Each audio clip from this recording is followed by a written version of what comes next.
ஆம்பளை சொக்கா. ஐயோ வாயா வாயா, தரமா லெனின் பேண்ட் எல்லாரும் கேட்டாங்க. லெனின் பேண்ட் எத்தனை ரூபா? 27 36 வரைக்கும் தரமா வெறும் 520 ரூபாய். பக்கத்துல கொண்டு வாங்க, இங்க பக்கத்துல கொண்டு வா.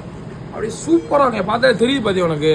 நீ போட்டிருந்தேன்னு வச்சுக்கோமே உனக்கு எல்லாம் வேற மாதிரி பார்ப்பாங்க, வெளியே பார்ப்பாங்க வேற மாதிரி பார்ப்பாங்க. அப்படி சூப்பரா இருக்கு, நல்லா சாஃப்டா இருக்கு. நீ போட்டிருக்கே தெரியாதியா, நல்ல இம்போர்ட்டட் பேண்ட். எப்படி இம்போர்ட்டட் சரக்கு கேள்விப்பட்டிருப்பேன், ஆனா நீ பேண்ட் கேள்விப்பட்டிருக்க மாட்டேன். பார்த்துக்கோ தரமா இருக்காச்சு, சூப்பரா ஏகப்பட்ட கலர்ல இருக்காச்சு. அந்த ரோப்பு கொடுத்துருவாங்க உனக்கு, நீ மாடர்னா அவனை காட்டணும்ல, அந்த ரோப்பு கொடுத்துருவாங்க. இதுல ஏகப்பட்ட கலர் வந்திருக்கியா, இந்த கிரீன் வந்திருக்கு, இந்த ஒயிட் வந்திருக்கு.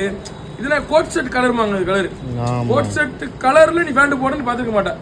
இதெல்லாம் நீ எடுத்து போட்டா சூப்பரா இருப்ப. ஏகப்பட்ட கலர்ல தரமா இருக்காச்சு, புது புது மாடலா தீபாவளிக்கு இருக்காது. எப்படி புது புது மாடலா இருக்காச்சு. இந்த சரக்கு நீ சிவாஜி எங்கேயுமே பாத்துருக்க மாட்டேன். இந்த கயிறு வச்ச சரக்கு, கயிறு வச்ச பேண்ட் எல்லாம் சூப்பரா இருக்கு பாரு. சூப்பரா முன்னாடி ஜிப்பு பட்டனு எல்லாமே வந்து 5 கலர் 6 கலர் தரமா இருக்காச்சு. வெறும் 520 ரூபா, 27 36 சைஸ் வரைக்கும். ரைட் பாப்பா.